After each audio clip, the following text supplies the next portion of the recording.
সূরা আল বাকারার আয়াত নম্বর 38 পড়ছি আজকের এই ভিডিওতে। আয়াতে বলা আছে, ওয়া কুলনা ইহবিতু মিসরা ফা ইন্না লাকুম মা সালাতুম ওয়া ফাতাহনা আবওয়াবা জাহান্নামা ইয়াতাজাসসুন।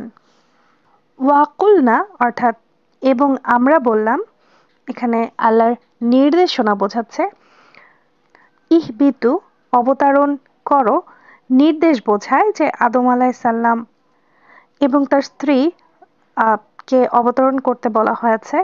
ফা ইন্না অবশ্যই, লাকুম তোমাদের জন্য, এখানে আদম আলাইসাল্লাম এবং তার জাতির প্রতি নির্দেশনা দেওয়া হয়েছে। মা সাআলতুম যা তোমরা চেয়েছো, অর্থাৎ আদম আলাইসাল্লাম এবং তার স্ত্রী চেয়েছিলেন।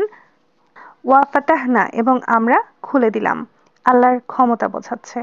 আবওয়াবা দরজা, জাহান্নামের প্রবেশ পথ বোঝায়। জাহান্নামা জাহান্নাম শাস্তির স্থান যা অবাধ্যদের জন্য নির্ধারিত। ইয়াতাজাসসুন জানতে চেষ্টা করো, এক ধরনের অনুসন্ধান বোঝায়। তাহলে ওভারঅল লাইনটার মানে এমনটা দাঁড়ায়, ভার্সটার মানে এমনটা দাঁড়ায়। এবং আমরা বললাম তোমরা মিশরে অবতরণ করো, অবশ্যই তোমাদের জন্য থাকবে যা তোমরা চেয়েছো, এবং আমরা জাহান্নামের দরজা খুলে দিলাম।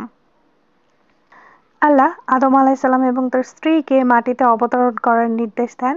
এটি তাদের পাপ থেকে শিক্ষা এবং সংশোধনের একটি উপায়। আল্লাহ তাদের নির্দেশ দেন যে সেখানে তাদের জন্য যে সব কিছু প্রয়োজন তা থাকবে, যা তাদের চাওয়া। এই অংশে নির্দেশ করে যে যারা আল্লাহর নির্দেশ অমান্য করবে তাদের জন্য শাস্তির পথ খোলা। এটি আল্লাহর জ্ঞানের প্রতি ইঙ্গিত করে।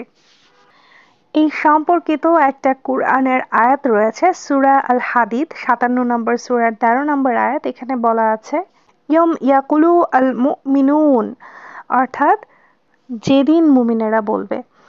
তো এই রিলেটেড একটা হাদিসও রয়েছে যেখানে বলা হয়েছে, যে ব্যক্তি আল্লাহর কাছে ক্ষমা চায় সে যেন সেই ব্যক্তির মতো যে পাপ করেনি। সুনান আবু দাউদ শরীফের হাদিস